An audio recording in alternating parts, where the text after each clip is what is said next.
যে সরকারি চাকরিজীবী আর বেসরকারি চাকরিজীবীর জন্য আমাদের ইনকাম ফর স্যালারি এটাকে বের করতে হয়। তো যখন আমরা কালকে যখন আমরা সরকারি চাকরিজীবীর জন্য করছি, ওখানে শুধু দুইটা জিনিস যায়। একটা হচ্ছে, তিনটা জিনিস যায়, বিশেষ কোনো যদি বোনাস টোনাস বা স্যালারি পায় তাহলে এটা যায়, কিন্তু মূলত বোনাস আর হচ্ছে বেসিক স্যালারি, আর বাকি সব এক্সামটেড হয়ে যায়। তো আর তারপরে সব বেসরকারি বেসরকারি হচ্ছে সবগুলাই এন্ট্রি দেখাইতে হবে, বাদ দিতে হবে, এরকম কিছু আছে। তো তারপরে হচ্ছে আমাদের যখন অঙ্কের ট্যাক্স লাইবিলিটি আসে, ট্যাক্স লাইবিলিটিতে আবার ভিন্ন ধরনের আছে। যেমন প্রতিদ্বন্দ্বী একটা, তারপরে সাধারণ একজন, মুক্তিযোদ্ধা একজন, আচ্ছা তিনটা নিয়মের অঙ্ক করতে হয়। যেমন হচ্ছে আজকে আমরা মুক্তিযোদ্ধার কর্ম, তাহলে মুক্তিযোদ্ধার কর্ম এটা একদম ট্যাক্স লাইবিলিটি পর্যন্ত আছে, অর্থাৎ এই অঙ্কটা করতে পারলে মোটামুটি অঙ্ক অনেকগুলো কাভার হয়ে যায়। তো আমরা ইনভেস্টমেন্ট অ্যালাউন্সটা আগে একটু লিখে নিই, লেখা নাও। আজকে যেহেতু ইনভেস্টমেন্ট অ্যালাউন্স দিয়ে আমরা শুরু করবো অঙ্কটা, তাহলে লিখো ইনভেস্টমেন্ট অ্যালাউন্স। তাহলে ইনভেস্টমেন্ট অ্যালাউন্সে কোন কোন এন্ট্রি গুলা যাবে, মানে কর সুযোগ সুবিধা কোনটা থেকে পায়। তো এটা আমাদের, ঠিক আছে, লিখো life insurance premium. Life insurance premium লিখতেছো? লিখো, এক নাম্বার হচ্ছে লাইফ ইন্স্যুরেন্স প্রিমিয়াম। প্রথমে ইনভেস্টমেন্ট অ্যালাউন্স হেডলাইন হবে, হেডলাইনের পরে হচ্ছে life insurance premium. 10% of basic value, policy value. 10% হচ্ছে, 10% হবে, এটা পাশে লিখে রাখো, 10% অফ পলিসি ভ্যালু। অর্থাৎ পলিসির একটা ভ্যালু দেওয়া থাকবে, দুইটা কম্পেয়ার করে যেটা ছোট হইব ওইটাকে আমরা নিব। তাহলে লাইফ ইন্স্যুরেন্স প্রিমিয়াম একটা এক নম্বরে যাবে, যেটা হচ্ছে 10% পলিসি ভ্যালু হবে, ঠিক আছে। দুই নম্বরে হচ্ছে life insurance premium paid Hindu undivided family, undivided family. ঠিক আছে, আমি প্রথমেতে বলতেছি লাইফ ইন্স্যুরেন্স প্রিমিয়াম, এটা ব্রেকেটে পাশে লিখে রাখবা 10% অফ পলিসি ভ্যালু, এতটুকু লিখে রাখো, অঙ্কে গেলে আমি বুঝামনি, সমস্যা নেই, এটুকু লিখলে হবে।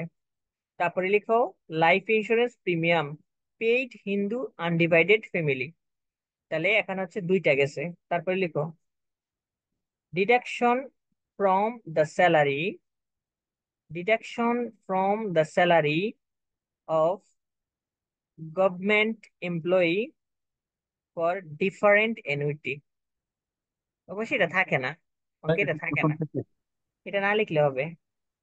Deduction from the salary of government employee for different annuity, different annuity, okay.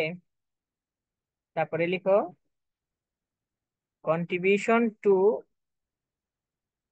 government provident fund, contribution to government provident fund, অর্থাৎ তুমি কর সুবিধা কোথায় থেকে থেকে পাবে ওই এন্ট্রি গুলো আমি লিখাইতেছি।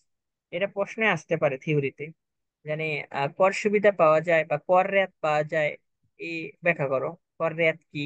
একটু প্রথম থেকে। Life insurance premium 10% of policy value, life insurance premium 10% of policy value. দুই নাম্বার হচ্ছে, আমি এই চ্যাপ্টারটা নেক্সট ক্লাসে শেষ করবো, নেক্সট ক্লাসে 5টা অঙ্ক করামো, একদম টোটালি ডিটেলস সবগুলা শেষ হবে। আজকে আমরা দুইটা অঙ্ক করবো, একটা ইনক্রিমেন্টাল ক্যাশ ফ্লো আর একটা হচ্ছে গ্যাজেটেড ফ্রিডম ফাইটারের, ঠিক আছে। 2 নাম্বার। দুই নাম্বার হচ্ছে life insurance premium paid Hindu ten undivided. Percent of policy value. হ্যাঁ, 10% অফ পলিসি ভ্যালু, এটা হবে লাইফ ইন্স্যুরেন্সের প্রিমিয়ামের সাথে ব্রেকেট দিয়ে পাশে লেখা থাকবে, এটা অঙ্কে গেলে আমি বলবো। তো দেখো, তারপরে হচ্ছে life insurance premium paid Hindu undivided family, হচ্ছে দুই নাম্বার, যদি কোনো হিন্দু পরিবার থাকে যারা যৌথ পরিবার, তাদের যদি কোনো খরচ যায়, মানে প্রিমিয়াম করে, মানে ইন্স্যুরেন্স করে, তখন এটা তুমি কর সুবিধা পাবা। তারপরে লিখো, কত পার্সেন্ট? এটা ডাইরেক্ট সরাসরি টাকা দেওয়া থাকবে, পার্সেন্টেজ বইলা দিবে, 5,000 10,000 এরকম বলে দিবে, ঠিক আছে। তারপরে দেখো contribution to government provident fund, তুমি যদি তোমার থেকে, তুমি নিচেও দিবা এবং সরকারে দিব, সেই প্রভিডেন্ট ফান্ডটা এখানে যাবে, ঠিক আছে। তারপরে লিখো হ্যাঁ, তারপর। Investment in saving certificate, investment in saving certificate, লিখছো? ইনভেস্টমেন্ট জি ইজ ভাই। Saving certificate. নেক্সট হচ্ছে সার্টিফিকেট সার্টিফিকেট, এরপর এটা লেখো, certificate of deposit pension scheme. Of pension scheme,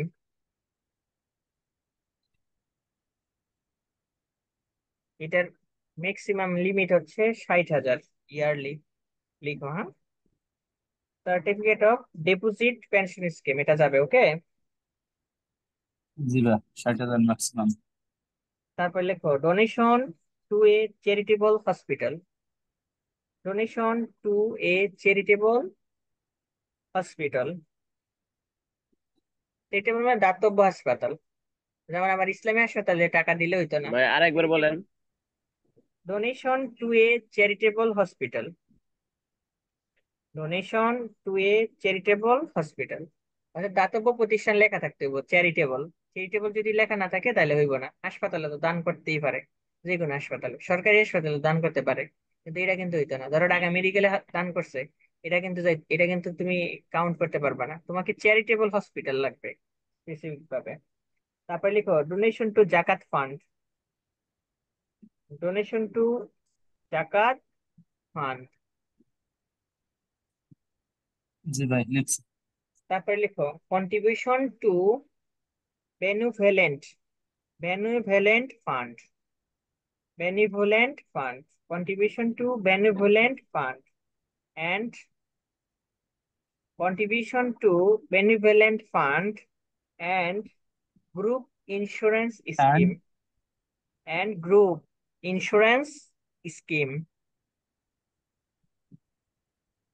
জি ভাই।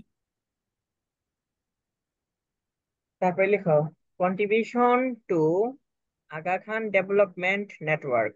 আগা খানের এক বিশাল এক অর্গানাইজেশন আছে, যেটার ভিতরে যদি কেউ আহ, ইয়া করে, মানে ওরা তো দাতব্য প্রতিষ্ঠান, তো ওরা হচ্ছে ওদেরকে যদি কেউ কখনো তোমার দান করে, ওই দানটা হচ্ছে কর রেয়াত পেয়ে যায়। এটা সরকারিভাবে অনুমোদন। Contribute to contribution to Aga Khan development network.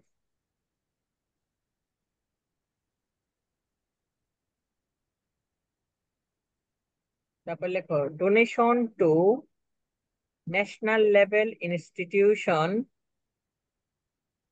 Donation to national level institution set up in donation to national level institution set up in memory of liberation war. মুক্তিযোদ্ধাদের জন্য যে ফান্ড, সেই ফান্ডে যদি কখনো টাকা তুমি দান করো, ওই দানের জন্য তুমি কর রেয়াত পাবা। ঠিক আছে, donation to national level institution set up in memory of the liberation war. তারপর লেখো donation to national level of institution, same লেখাটাই লেখো, শুধু ফাদার অফ নেশন লিখবা। এটা অবশ্য বাদ দিয়ে যাবো গা, এটা থাকতো না, সামনের বছর আবার এটা চেঞ্জ হবো অন্য সরকার আসলে। তারপরে লিখো মানে same, donation to national level institution set up in memory of the liberation war. তারপরে donation to national level institution set up memory of father of nation. ঠিক আছে, তারপরে তারপরে নেক্সট লিখো investment in share through IPO. IPO মানে initial public offering. Investment in share through, investment. Investment in share through IPO. Through মানে IPO মানে বিনিয়োগ করা যেটা বলে। ইনিশিয়াল পাবলিক অফারিং মানে প্রাইমারি শেয়ার, প্রাইমারি শেয়ার, এটাও জি তুমি ভাই। কর রেয়াত পাবা। ঠিক আছে, investment in government treasury bond, এটাতেও পাবা। তারপরে last investment in secondary share of listed company, ICB mutual fund, এটা লিস্টেড কোম্পানি লাগবে। আরেকবার। Investment in secondary share of listed company, ICB mutual fund. ঠিক আছে। সেকেন্ডারি শেয়ারের পর? Secondary share of listed company, of listed ভাই company. এইগুলা এইগুলা ক্লাসের আগে দিয়ে দিলে ভালো হয় ভাই, আরে গ্রুপে। লিস্টেড লিখছি আমি, কোম্পানি। হ্যাবিজিবি হিবিজিবি করে, তাহলে হ্যাঁ বুঝছি না। Investment and secondary share of listed company, ভালো করে লিখি নেই আমি, এর জন্য তো দেই নেই। এন্ড আইসিবি মিউচুয়াল ফান্ড, আমি তাহলে টুইকা রাখছি।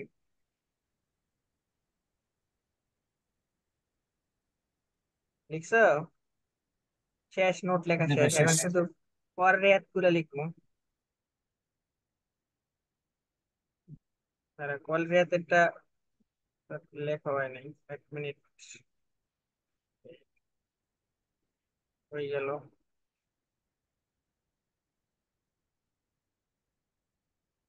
আচ্ছা লেখো, মুক্তিযুদ্ধের সময় প্রথম 5 লাখ টাকা 0%।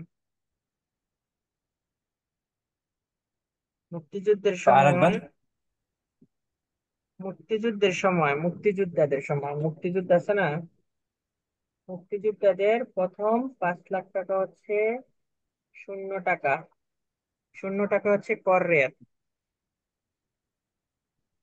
লিখছো? লিখছো? পরে লেখো, মুক্তিযোদ্ধা 5 লাখ, তারপরে লিখো ভাই এটা আবার বলেন। মুক্তিযোদ্ধা যদি হয়, মুক্তিযোদ্ধা, মুক্তিযুদ্ধ হলে 5 লাখ, মুক্তিযোদ্ধা যদি হয় প্রথম 0 টাকা কর সুবিধা পাবা, 0%, 0% কর, কর। লিখছো? জি ভাই। তারপরে 2 নম্বরে লেখো, সাধারণ মানুষের জন্য হচ্ছে 3,50,000 টাকা শূন্য, সাধারণ মানুষ, সাধারণ মানুষের জন্য শূন্য। প্রথমে আমি লেখাই নি, তারপরে আমি বলতেছি। সাধারণ মানুষের জন্য জি হচ্ছে ভাই শূন্য তিন টাকা নম্বর। এটা কিন্তু ইন্ডিভিজুয়াল অ্যাসেসমেন্টে লাগবে আমাদের, মনে রাখো ইন্ডিভিজুয়াল অ্যাসেসমেন্টে কিন্তু লাগবে। লিখছো? সাধারণ মানুষের জন্য 3,50,000 টাকা। তারপরে লিখো যদি মহিলা করদাতা হন। লিখছো? যদি মহিলা করদাতা হন, জি ভাই। জীবন চিন্তা করো। জি ভাই। মহিলা করদাতা, মহিলা করদাতা অথবা করদাতা অথবা 65 বছর বয়স হন, 65 বছর বয়স হন, মহিলা করদাতা অথবা 65 বছর বয়সের বেশি হয়, 65 বছর বা তার বেশি বয়স হয়, কি এটা? 65 বছর, প্রতিবন্ধিতা হয়ে গেল বই, প্রতিবন্ধিতা তো সেখানে বাংলা দিয়ে রাখছিলাম। লেখছো? জি জি ভাই। ভাই। করদাতা হন, তাহলে প্রথম 4 লাখ টাকা হচ্ছে, 4 লাখ টাকা পর্যন্ত 0 টাকা, শূন্য। 4 লাখ পর্যন্ত, 4 লাখ পর্যন্ত শূন্য। প্রতিবন্ধী, প্রতিবন্ধী মানে 4,75,000, দাঁড়া প্রতিবন্ধীটা একটু আমি দেখানি, কোনো জানি আমি দেখছিলাম।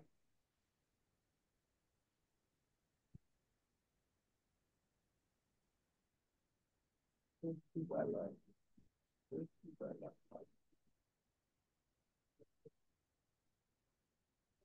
কর্মকর্তা, কর্মকর্তা। হ্যাঁ লেখো, প্রতিবন্ধীর সময় হচ্ছে 4,75,000 টাকা, প্রতিবন্ধীর সময় 4,75,000। লিখছো? তাহলে কয়টা লেখাইছি, সাইডটা, সাইডটা না? জি ভাই। এবার জি লিখো, ভাই। এই সাইডটারে একটা ব্রেকেটের ভিতরে নাও, সাইডটাকে একটা ব্রেকেটের ভিতরে নাও। নিলাম। নেওয়ার পরে লিখো, পরবর্তী 1 লাখ টাকা পর্যন্ত আয়ের উপর 5%, পরবর্তী আয়ের উপর, পরবর্তী আয়ের উপর 5%।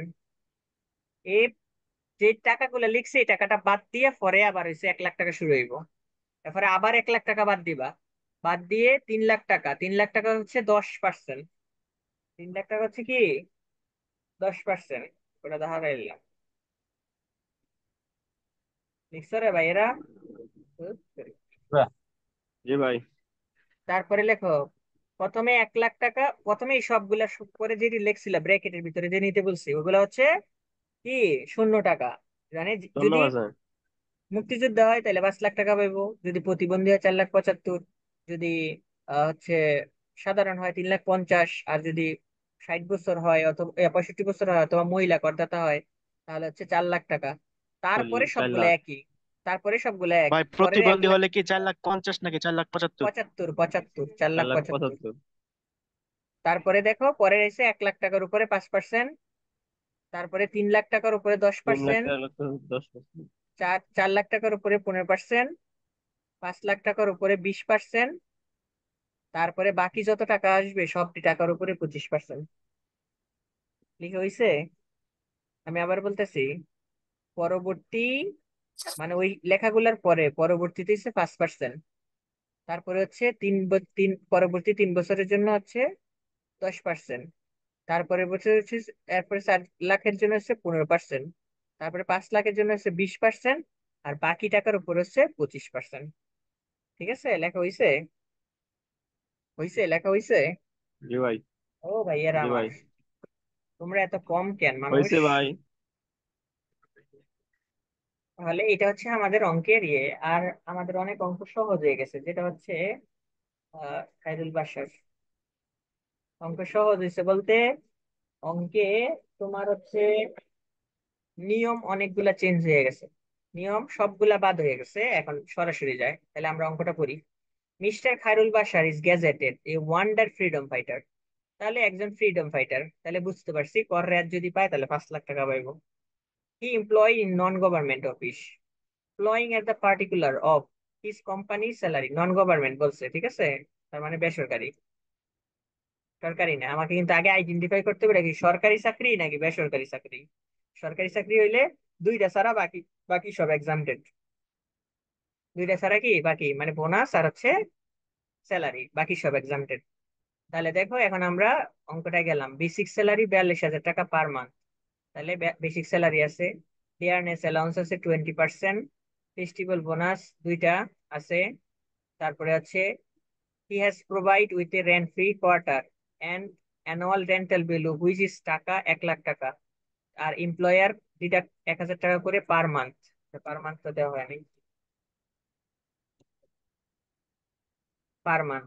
তাহলে দেখো, ওনাকে একটা রেন্ট ফ্রি কোয়ার্টার দিছে, রেন্ট ফ্রি কোয়ার্টার দিছে যেটার মূল্য হচ্ছে 1 লাখ টাকা, আর সে এই যে কোয়ার্টারে থাকে তার জন্য প্রতি মাসে সে 1,000 টাকা করে দেয়।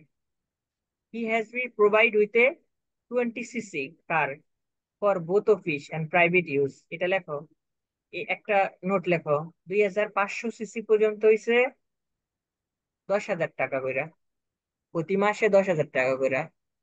লেখো, এটা লেখো, 2,500 সিসি পর্যন্ত হচ্ছে, আগে তো ডাইরেক্ট কার লেখা থাকতো, এখন কার সিসি লেখা আছে, ঠিক আছে।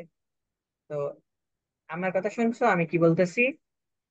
যদি 2,500 সিসি হয় তাহলে প্রতি মাসে 10,000 টাকা করে গণনা করা হইব। প্রতি মাসে কত? 10,000 টাকা করে। আর যদি 2,500-র বেশি হয় তাহলে 25,000 টাকা করে গণনা করাইব। 25,000 টাকা করে লিখতে হবে। আমার কথা কি বুঝছো? আমি কি বলছি, কি লিখতে বলছি আমি? যদি আরেকবার ভাই। কনভেন্স অ্যালাউন্সে, আচ্ছা আমি সুন্দর করে গুছাই বলে দিই, যদি কনভেন্স অ্যালাউন্সে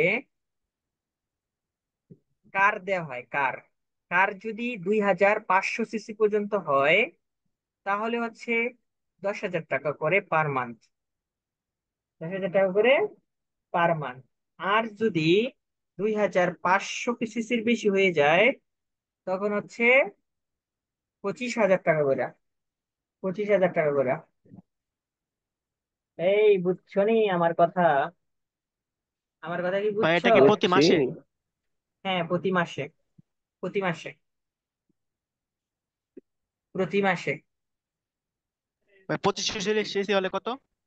2500 সিসির উপরে হয়ে গেলে, 2500 সিসি পর্যন্ত হচ্ছে 10,000, আর 2500 সিসির বেশি যদি হয়ে যায় তখন হবে পঁচিশ হাজার পঁচিশ টাকা হাজার করে, 25,000 টাকা করে, ঠিক আছে। তারপরে দাঁড়াও 1 মিনিট আমি দেখে, আমি তো অঙ্কটা পড়ছিলাম পুরো বই 100 ঘন্টা লাগাই পড়ছি। যে তোমাদের ইয়াটা একটু 1 মিনিট, একটা মিনিট, কোথায় জানি কি লেখা আছে। সমস্যা নাই, লেখো, এটা আমি মুখস্থ আছে আমার, বেশি করতে হয় না, মনে থাকে আমার। লিখছো? জি ভাই।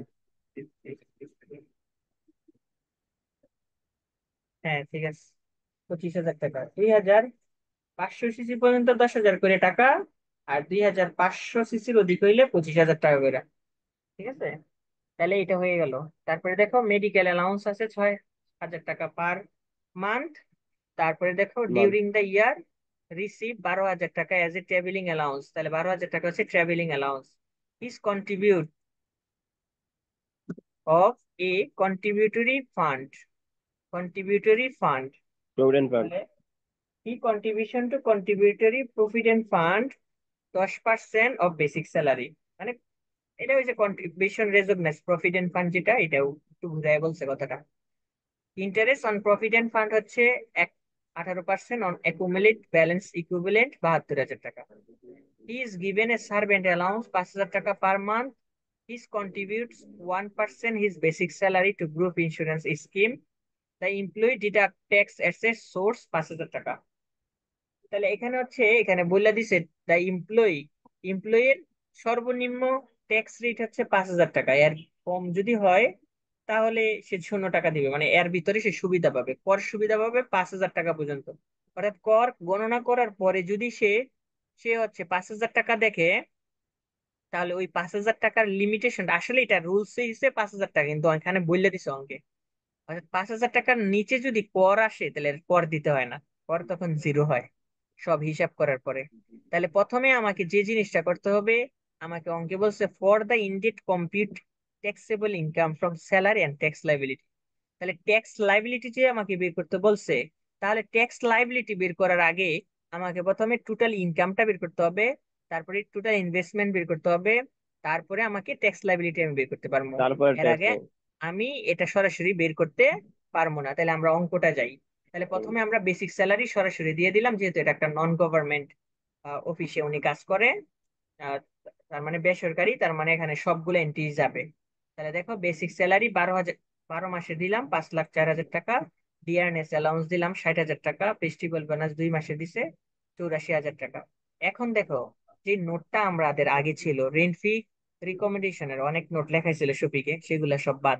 তো দেখো রেন্ট ফির জন্য আমি 3টা নোটস বলছি। একটা হচ্ছে নোটস না, মানে বলছি অঙ্ক করানোর সময়। একটা হচ্ছে যদি রেন্ট ফি অ্যাকোমোডেশন থাকে, আর যদি রেন্টাল ভ্যালু থাকে তাহলে রেন্টাল ভ্যালু বাদ দিয়ে বাকি টাকা দেখাইতে হবে। আরেকটা হচ্ছে যদি নগদ থাকে তাহলে সরাসরি দিতে হবে। আরেকটা হচ্ছে কনসোলেশন সুবিধা যদি পায়, তখন ওই কনসোলেশন সুবিধার অঙ্ক আসে না, তা আসলেও আমি সেটা দেখাবো, সব অঙ্কই আমি করাবো, সমস্যা নেই। দেখো রেন্ট ফ্রি অ্যাকোমোডেশন, এটার জন্য তোমাকে কি করতে হবে, অ্যানুয়াল রেন্টাল ভ্যালু দেওয়া আছে না 1,00,000 টাকা, দেখো তো অ্যানুয়াল রেন্টাল ভ্যালু দেওয়া আছে কিনা 1,00,000 টাকা, দেখো একটু খেয়াল করো। দেখো হি হ্যাজ প্রোভাইড উইথ এ দেওয়া রেন্ট আছে ফ্রি ভাই। Quarter, the annual rental value of which is টাকা 1,00,000 টাকা, দ্য এমপ্লয়ার ডিডাক্ট 1,000 টাকা পার মান্থ, অর্থাৎ 1,000 টাকা করে প্রতি মাসে কাইটে নিতে আছে তার থেকে। তার মানে এটা হচ্ছে অ্যানুয়াল রেন্টাল ভ্যালু দেওয়া আছে। রেন্টাল ভ্যালু দেওয়া থাকলে তার থেকে মাসে যে টাকাটা কাইটা নিবো ওটা বাদ দিয়ে সরাসরি দিতে হবে। এখন যদি সরাসরি বলতো যদি ভাড়ার কথা, তাহলে কিন্তু তুমি সরাসরি ভাড়াটা দিয়ে দিতা, কোনো কিন্তু বাদটা তার দিলাইলে না। ঠিক আছে, আমার কথা কি বুঝছো, আমি কি বলতে চাইছি, আমি কি বুঝাইতে পারছি আমি কি বলছি? তাহলে দেখো আমি লিখছি রেন্ট বুঝছো। ফি অ্যাকোমোডেশন 1,00,000 টাকা, অ্যানুয়াল রেন্টের বিল 1,00,000 টাকা, ডিডাকশন হচ্ছে 12,000 টাকা, যেটা সে দিয়ে দিছে। তাহলে 88,000 টাকা গেছে আমার সরাসরি। আগে ছিল 50% আর 3,00,000 টাকার উপরে, এরকম একটা কন্ডিশন ছিল, ওগুলা সব বিল্লা যাও। এরপরে দেখো কনভেন্স অ্যালাউন্স, কনভেন্স অ্যালাউন্স, দেখো কনভেন্স অ্যালাউন্স ফ্যাসিলিটিটা আগে তুমি এটা কিন্তু 30% ছিল, তো এখন কিন্তু এই নিয়ম নাই, এটা হচ্ছে সরাসরি এখন মোটর বাইক দিছে তোমাকে বা কার দিছে। তাহলে এটার জন্য আমি একটু আগে নোটস লিখেছি, নোটসটা কি, নোটসটা হয়েছে হচ্ছে 250 সিসি, 2,500 সিসি হয়, তাহলে হচ্ছে প্রতি মাসে 10,000 টাকা করে। আর যদি আর বেশি হয়, মানে 2,501 হয়ে যায়, তখন 25,000 টাকা করে ধরতে হইব। তাহলে কনভেন্স ফ্যাসিলিটি হচ্ছে, এটা কার জন্য আসছে, এই যে সিসি কার দিছে জানি সেটা, কারের জন্য। অর্থাৎ কোথায় দিছে দেখো, কার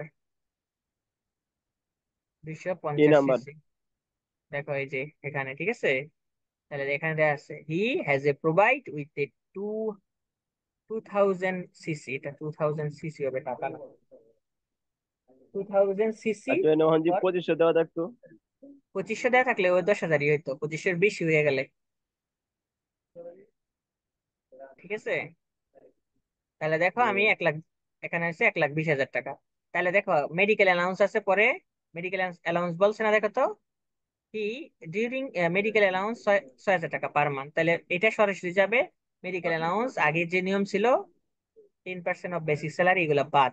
এখন হবে কি সরাসরি টাকা চলে যাব, মানে আগের থেকে অঙ্কটা সহজ হয়েছে।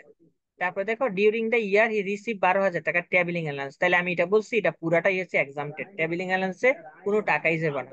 অর্থাৎ এটার জন্য কোনো কন্ডিশন নাই, যত টাকাই সে ট্রাভেলিং অ্যালাউন্সের জন্য পাবে সেটা পুরাটাই এক্সামটেড হয়ে যাবে। তাহলে দেখো আমি লিখছি, দেখো মেডিকেল অ্যালাউন্স 6 × 12 = 72,000, ট্রাভেলিং অ্যালাউন্স 0 টাকা, কারণ হচ্ছে পুরাটাই এক্সামটেড হইব। ঠিক আছে, এইখান পর্যন্ত কারো প্রবলেম আছে বলো তো? এখান পর্যন্ত কারো সমস্যা আছে? যদি না থাকে আমাকে বলো। নেক্সট দেখো, সবচেয়ে জটিল বিষয় যেটা, দেখো his contribute of a contributory provident fund 10% of basic salary. তাহলে এটা সরাসরি তুমি, যে বেসিক স্যালারি হচ্ছে এটা দিয়ে সরাসরি তুমি দিয়ে দিবা 10%, যত টাকা হবে, যেমন তুমি যে টাকাটা পাইছো ওই টাকার 10% স্যালারি। তাহলে এটা দেখো একটা একটা করে আমি যাই, তাহলে আমি কোনটা চামো এখন, এইটা চামো। তাহলে এটা যদি যাই, তাহলে দেখো employee contribution to recognise provident fund 5,04,000 টাকা গুণ হচ্ছে 10%, 54,000 টাকা। এখন ঠিক আছে, পরেরটা দেখো, এখন পরেরটা হলো সবচেয়ে ঝামেলার। এখন এখন দেখো বলছে interest on provident fund 10% on accumulate balance equivalent of টাকা 72,000 টাকা। দেখো তোমাকে বলে দিচ্ছে 72,000 টাকা ইন্টারেস্ট করবে, একুমুলেট ব্যালেন্স মানে রেকগনাইজ প্রভিডেন্ট ফান্ডের কথার কথা বলছে এটা। জানে আমি যে যে যেই প্রভিডেন্ট ফান্ডটা রাখবো ওখানে আমি প্রতি বছর 18% করে সুদ পাইয়া 72,000 টাকা পাইয়ে যাবো। কি করে যাবো বলো তো? 72,000 টাকা পাইয়ে যাবো, অর্থাৎ প্রতি বছর আমি 72,000 টাকা পামু। ঠিক আছে, 72,000 টাকা পামু, অর্থাৎ ইন্টারেস্ট পাওয়ার পরে প্রভিডেন্ট ফান্ডের, ইন্টারেস্ট অন প্রভিডেন্ট ফান্ড। ঠিক আছে, আমার কথা কি বুঝতেছো আমি কি বলছি? তাহলে এই টাকাটা তুমি লিখতে পারবা না, এই টাকাটা কি করতে পারবা না, লিখতে পারবা না। দেখো ইন্টারেস্ট অন প্রভিডেন্ট ফান্ড এটা লেখার দরকার নাই, এটা লেখা যাবে না, এটা হচ্ছে খালি থাকবে। এটা কি থাকবে? খালি থাকবে। তুমি আগে সবগুলা ইনকাম লিখবা, তাহলে এটা আমি খালি রাখলাম, মনে করো আমি এটা খালি রাখলাম, এটা সবার লাস্টে লিখবো। তারপরে দেখো he is given a servant allowance 5,000 টাকা পার মান্থ। তাইলে আমার এই পর্যন্ত হচ্ছে অঙ্কের শেষ, পরের গুলা তো আমার ইনভেস্টমেন্ট অ্যালাউন্সে যাইবো, ওই দুইটা তো আর এখানে ইনকাম হিসেবে যাইতো না। তাহলে দেখো ওগুলো হচ্ছে আমার খরচ। তাহলে সার্ভেন্ট অ্যালাউন্স 60,000 টাকা। এখন এই সবগুলা টাকা যোগ করার পরে যেই টাকাটা পামো, এখানের এই ঘরের সবগুলা টাকা যোগ করার পরে যেই টাকাটা পামো, ওই টাকাটার উপরে 30% লিখবা, অথবা 33%। অর্থাৎ এটার একদম 100% শিওর হচ্ছে 33%। অর্থাৎ দুইটাই মানে 30% থেকে 33% পর্যন্ত ধরা যায়। তো এটা হচ্ছে মানে নিয়ম, তাই আমি বলবো একদম সর্বোচ্চ সীমাটাই ধরি আমি 33%। এখন এখানে 33% দেখো 10,79,200 টাকার উপরে, কিন্তু 30% 72,000 টাকার বেশি আসে যায়। 72,000 টাকার বেশি এসে যায় না, কথা বলো? 72,000 টাকার জি বেশি ভাই। আসে কিনা তোমরা ক্যালকুলেট করে দেখো। তো এর জন্য এই টাকাটা ফুলটাই হয়ে যাবে কি, ফুল টাকাটাই হবে এক্সামটেড। অর্থাৎ এখানে আমি কোন টাকাটার উপরে ধরবো, এই টাকাটার উপরে 33% ধরবো টোটাল স্যালারির উপরে। তারপরে যে টাকাটা হবে ওই টাকাটা আমি এই ইন্টারেস্ট অন প্রভিডেন্ট ফান্ডের টাকা তো 72,000 ছিল, এটা লিখলাম, লিখার পরে লিখে দিলাম। তারপরে হচ্ছে আমি নিচে লিখবো, এখানে এখানে বাকি টাকাটা লিখবো, আমি লিখি নাই, তোমরা লিখে নিও, সমস্যা নাই। এখানে হচ্ছে আমি তো জানি এই টাকাটা কম, সেজন্য 72,000 টাকাই এক্সামটেড করে দিচ্ছি।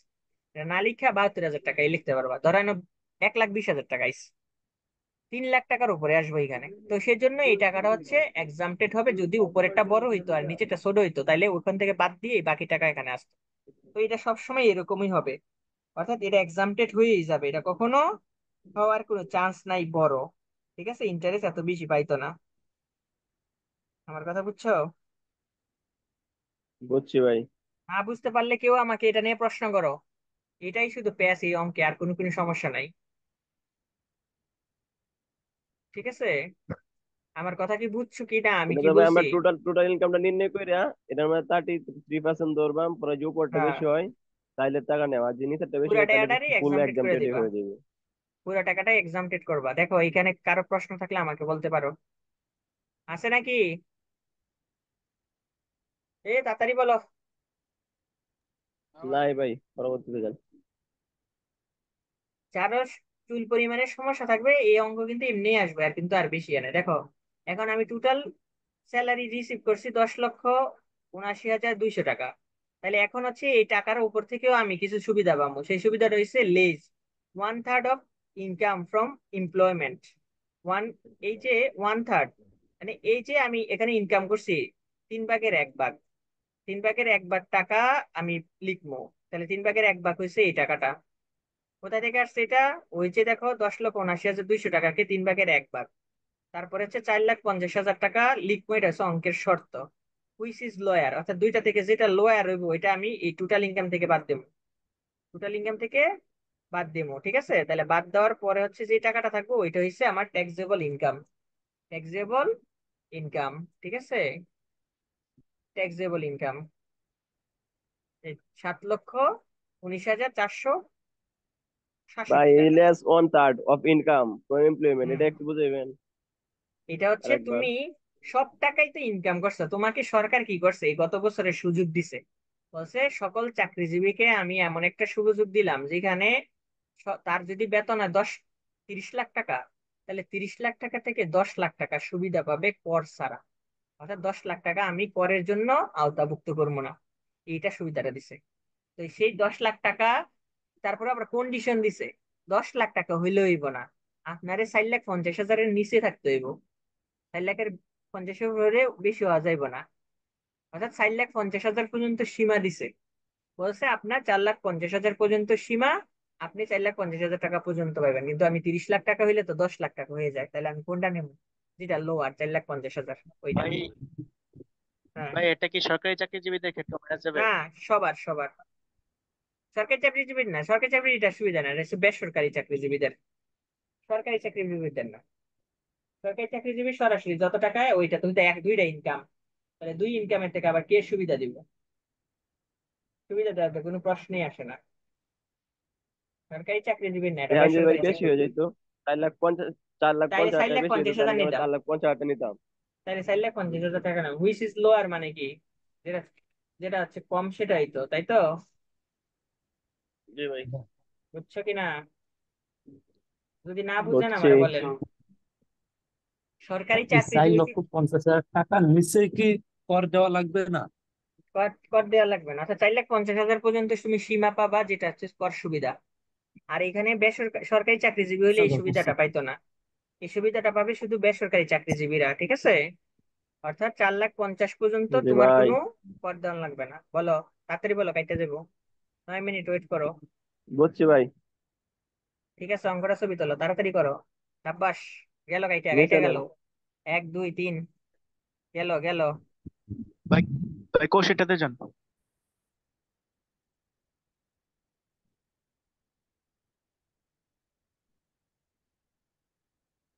অঙ্কটা উঠাইতে থাকো, আমি 9 মিনিট পরে আবার লিঙ্ক দেবো।